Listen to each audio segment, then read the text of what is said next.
Good morning students. मैं सौरभ रंजन, आपका SST teacher, class 9th economics chapter 2 के, जिसका नाम पीपुल एज रिसोर्स है, इसके पार्ट 2 में। इससे पहले पार्ट 1 हमने आपके साथ किया था, जिसमें एजुकेशन हेल्थ की बात हुई थी। अब जो इसके बाद की बात है इस चैप्टर को में, जिसमें हम इंसान को रिसोर्स में चेंज कर रहे हैं, हमारे लोगों को हम रिसोर्स में चेंज कर रहे हैं। इसमें जो आज बात करने जा रहे हैं वो है पहला पॉइंट हमारा, एजुकेशन।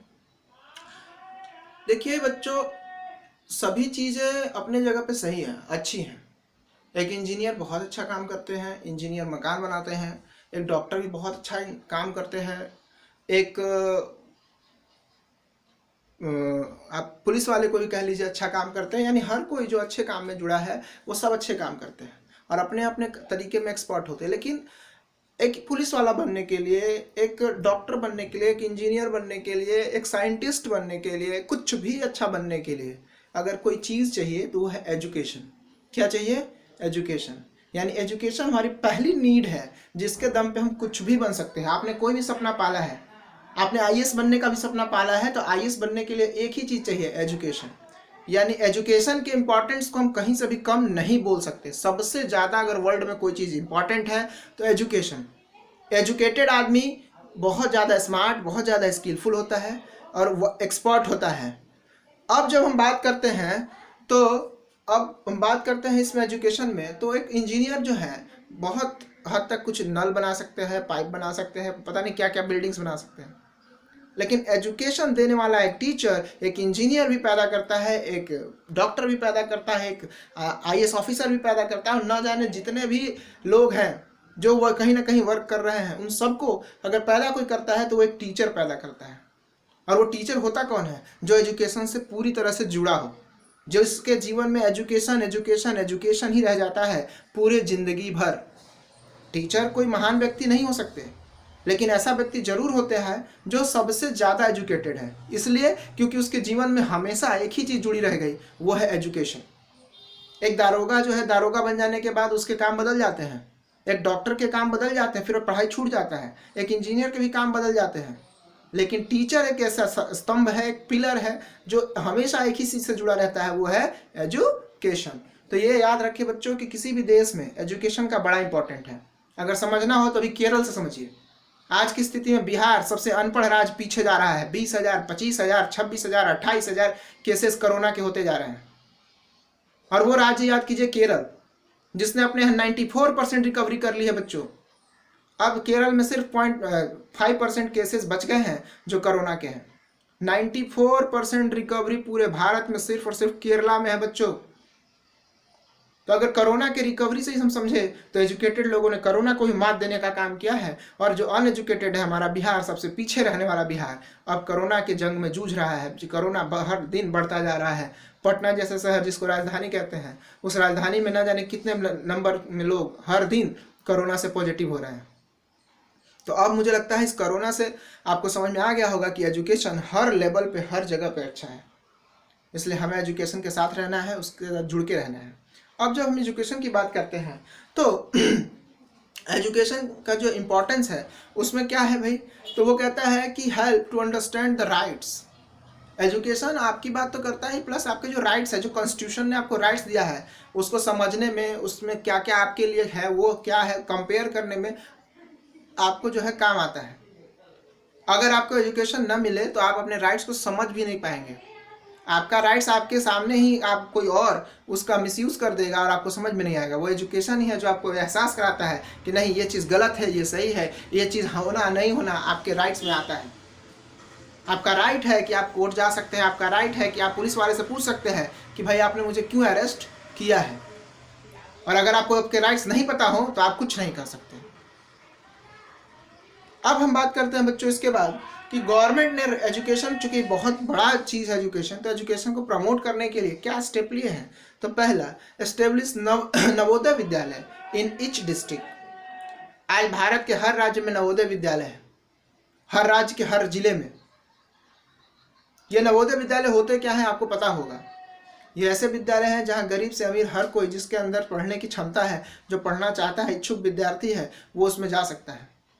इसका एंट्रेंस दीजिए, पास कीजिए। इसमें बहुत पेमेंट नहीं लगता, फ़ी जो है सरकार पे करती है।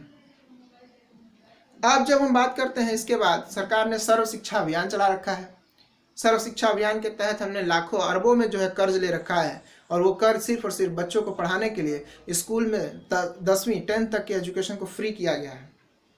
अब आपको थोड़ा अजीब लगेगा कि नहीं सर हम लोग तो पे करते हैं, तो आप नहीं बच्चों, इसके लिए आपको सरकारी स्कूल में गजाधर विद्यालय में एडमिशन लेना होगा।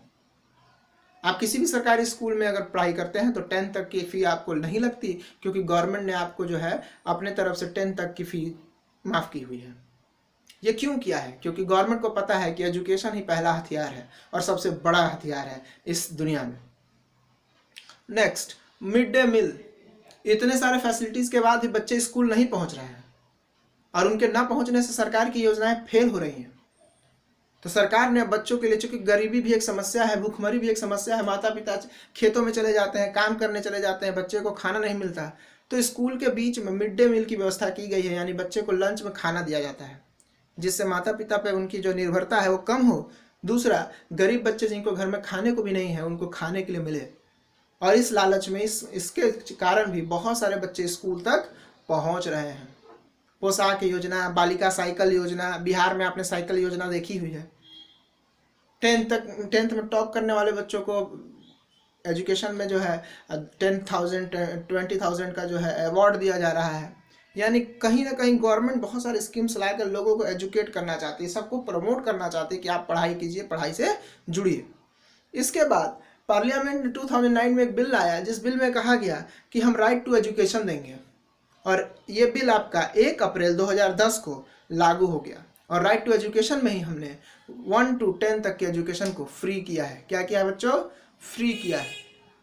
तो बच्चों, अगर पार्लियामेंट समझती है, पार्लियामेंट मतलब भारत, क्योंकि भारत का पूरा संविधान इसी पार्लियामेंट से चलता है, भारत में जो भी चलता है वो इस पार्लियामेंट से चलता है, इसने भी एजुकेशन के महत्व को समझा है। आपको भी समझना होगा कि दुनिया में सब चीज़ इंपॉर्टेंट है, लेकिन एजुकेशन के सामने हर चीज़ फीकी है। हमें अगर कुछ भी चाहिए तो एजुकेशन चाहिए, और एजुकेशन को सिर्फ लेना नहीं है, उसके बाद आपको दिमाग लगाना है कि हमारे लिए क्या सही है और क्या गलत है। अब हम जब आते हैं तो हमारे देश की लिटरेसी रेट की बात करते हैं। हमारे देश में आज़ादी के समय 1951 में 18% लोग एजुकेटेड थे। आज स्थिति है कि 2011 में 74%, 74% लोग एजुकेटेड हैं। तो एजुकेशन का ग्राफ बढ़ा है, लेकिन इसको देखने के साथ ये भी समझ में आ रहा है कि अभी भी 26% लोग ऐसे हैं जो एजुकेटेड नहीं हैं, अनपढ़ आज भी हैं। हमें उन 26 को ढूंढना है, हमें उन 26 को भी फिर से एजुकेट करना है। ये जिम्मेवारी मेरी है, ये जिम्मेवारी आपकी है, और आने वाले भविष्य में आपके कंधों पे है। अब जब हम नीचे चलते हैं तो बात करते हैं अनएम्प्लॉयमेंट का, कि हमारे देश में चूंकि एजुकेशन नहीं है, स्किल नहीं है, हेल्थ नहीं है, इन कारणों से बहुत हद तक अनएम्प्लॉयमेंट है। तो अनएम्प्लॉयमेंट का मतलब कि लोग काम तो करना चाहते हैं बट उनको काम नहीं मिलता। अब जो है इसमें टाइप्स जो है उसमें पहला आता है डिसगाइज्ड, दूसरा आता है सीजनल, तीसरा आता है स्ट्रक्चरल, चौथा आता है एजुकेटेड। 4 तरह के आपके अनएम्प्लॉयमेंट हैं। पहला डिसगाइज्ड, जिसको हिडन भी कहते हैं, दूसरा है आपका सीजनल, तीसरा स्ट्रक्चरल, और चौथा एजुकेशनल अनएम्प्लॉयमेंट। आपको ये सारे पीडीएफ अभी मिल जाएंगे, आप इसकी डिमांड करें, क्योंकि पीडीएफ में ही सारी बातें लिखी हैं। बोर्ड पे तो मैंने सिर्फ टाइटल लिखा है, बोर्ड बहुत छोटा हो जाता है। तो अब जो है आपकी जिम्मेवारी है कि आप इस पूरे चैप्टर का रिवीजन करें, और इस चैप्टर को बहुत इंपॉर्टेंट मानते हुए इस चैप्टर के जितने भी नोट्स हैं बनाने की कोशिश करें। थैंक यू बच्चों।